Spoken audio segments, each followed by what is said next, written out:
Hello everyone, so welcome to this series on the methods of Choki Motobu.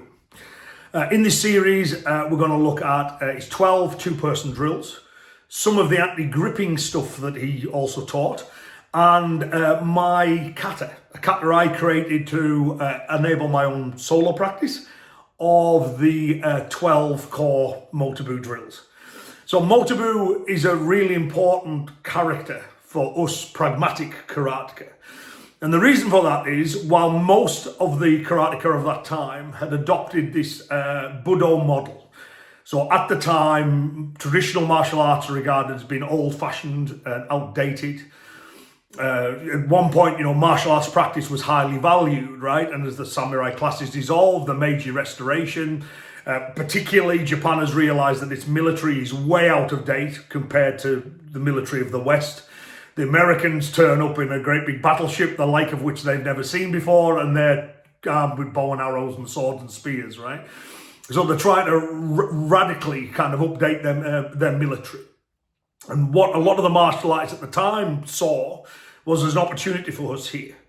So Kano, the founder of judo, and others, went, okay, this is no longer about two samurai fighting on a battlefield or anything like that. But practice of the martial arts, as we're going to do them now, will develop strong minds and strong bodies, and it will also develop disciplined recruits ready for our rapidly expanding military. So that was popular. And Itosu, if you read his 1908 letter, you can see that's very strongly what he's promoting. Of course, meanwhile, in the West, the idea of using sport to help produce strong military recruits was well established. In Itosu's letter, he mentions, the playing fields of Eton, school in England, where they are doing sport partially with a view to making sure that people are potentially, fit, strong, disciplined, ready for military service. So a lot of them adopted this. And then karate changes. All the martial arts change in the way they're in practice.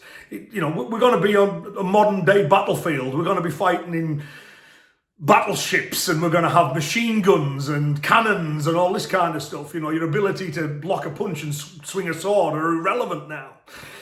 So a lot of them bought into this, which of course, bunkai-wise, is one of the problems we have, right? Because the kata was taught as a means for fitness and discipline, but not taught with the applications. We can see a lot of these militaristic things in modern day practice. We line up by rank and all that kind of stuff.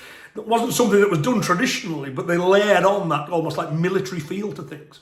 Well, Motobu didn't buy into that. If you read the meetings of the masters, it's a set of meetings when the masters in Okinawa met, and they decided, now we're going to follow what Funakoshi is doing successfully in Japan. And basically decided, yes, they were. But Motobu didn't really buy into that. He wanted to keep practicing the art as it's always been practiced. Now, if you're interested in a more in-depth look at the history of Motobu, that's in the app.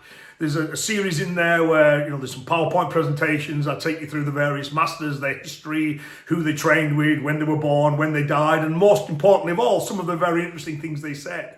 So if you search Choki Motobu in the app, you'll find that straight away, right? You can watch that detailed history. But again, he's an important character for us because he didn't adopt that model. Now, he's from Okinawa and he speaks the Okinawan languages, went to Japan, found some fame in Japan through his defeat of a much younger, much bigger boxer in a tournament that he entered. Jumped up in the air and punched him and knocked him out cold, right? And everyone's, how did that fat little Okinawan just do that? And everyone's interested in this art, but he continued to teach it the way he'd been taught. So his two-person drills, I think, are really interesting.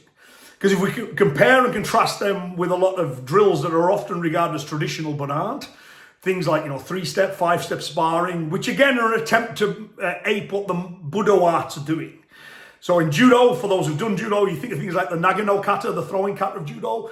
On a lot of the sequences in there, not all, but a lot of them, there's two unbalances and then an unbalance and a throw. You see these three. So the karateka of the time went, 3-step drills are a thing. Let's create our 3-step drills. In kendo, it's not unusual for distancing drills to be done in 5s. I move forward 5 times, I tap my opponent on the head with my shinai, then they do it to me, back and forth, and so on and so forth. So this idea of 3-step and 5-step drills, the karateka of the time have seen, and they're going, well, if we want to be a modern Budo art, we should be copying that. Same as they copied judo's suits, judo's grading system, the colours of the belts. They're just basically, let's copy what the cool kids are doing, because we want to be like them.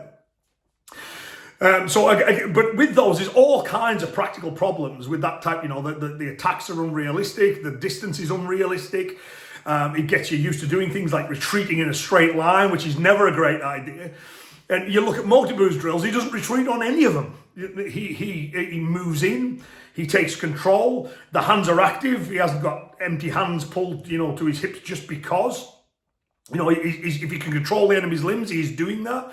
He's very good at the drills at predicting what is the natural response is likely to be when you execute this technique. If I throw a strike to his head, he might lean back, you know, and all that kind of stuff. If I try a knee to his groin, he might move his hips away. You know, he considers what real people would do. He also, in his drill, seems to be very aware of where the vulnerabilities are. So whenever you're fighting, as I tell my students all the time, it's never 100% you, 0% them until they're unconscious. Right? You know what I mean? There's always something the opponent can do. The trick is to make sure you can do more better things than they can do. You know, you can be winning without having won. Right? But on Motobu's drills, you know, he considers this. You know, if I do this motion, I would be open to a shot from here. And if that shot happens, this is how you would deal with this. I really do like his drills because, again, they're a very nice contrast. I think there's something that all traditional karateka who are interested in old school karate, pragmatic karate, should have some familiarity with. So we're going to go through all of those drills. Of course, you know, those 12 drills he shows in his book, while key and core are not the only things that he taught. There's many other things he taught. So in this one, 2 of them, he shows 2 drills about what to do if the lapel's gripped and ways to break the grip. They're quite simplistic in the way he does it, you know, effective and simple, direct. And you can combine those 2 drills together quite easily to make a little Motobu style flow drill for gripping as well, which again we discuss in this footage. So, you know, in my training, sometimes I'm training with people, sometimes I'm training on my own. When I'm training on my own, one of the things that I would do is I would go through Motobu's drill solo, and then it occurred to me, oh, I can make a kata out of these. And that was a fun and interesting process, which gave me some insights into the traditional kata. How do I make it clear this is a push and not a strike, and all that kind of stuff? And how do I combine this sequence to that one? How do I link them together? So in this footage, we're going to discuss that too. And as a slight aside, if you haven't created a kata of your own, it's something you should do because it's a very useful exercise. So Motobu, massively important martial artist for karateka like us. And in this series, we're going to break down his methods in depth. We're going to look at all 12 of his drills. We're going to look at his anti-gripping stuff as well. And we're going to discuss the kata that I created for my own personal practice. Originally, that's what it was for. And then people, oh, you made a Motobu kata, right? Yes, I did. Will you show us that? Well, that kata's taken on a life of its own now. You know what I mean? To the point where in my dojo, we don't have it as a grading criteria, that kata. The Motobu drills are part of what we do. But we don't have that kata. A lot of the students know it, but it's not. It's something I originally created for my own practice. They don't do it for gradings. But I do know of plenty of other groups who have seen the kata and done them for gradings. One thing I'll finish on this as well is because Motobu didn't formulate a style. There is a Motobu-Ryu, but it's a style of his father and his brother. His father famously wouldn't teach Motobu because he regarded him as a little bit wild, right? But because he didn't create a style, any karateka or any style can adopt these.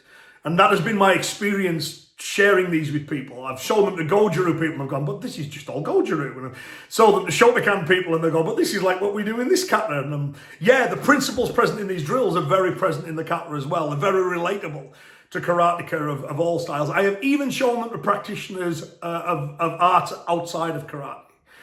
I'd show them to a Krav Maga guy and goes, well, this is Krav Maga, I recognize all of this. And then I show it to a Wing Chun guy, and a Wing Chun guy goes, yeah, I recognize all of this. This is Wing Chun, you know, as you saw it, you know, because they're effective, simple drills. And then because of this, any art, you know, is going to have some of these elements within it, maybe expressed a little bit differently, but practitioners of any systems can make these part of what they do, and you will find they fit. So they are very important drills. So I hope you really enjoy this series. I really do like these drills. I've been evangelizing them for quite some time now. Whenever I teach a seminar, and sometimes people would like to cover A, B, and C, other times they go, teach whatever you want, Ian. And if they give me teach whatever you want, 50% of the time, I'm going Motobu drills. because my experience has been people just love them. And certainly when we taught them on this day, and about half the people there have done these drills before, and they really enjoyed going through the nuances and the principles of them, but some of them had never seen them before and they love them too. So I really hope you enjoy this look at the methods of Choki Motobu.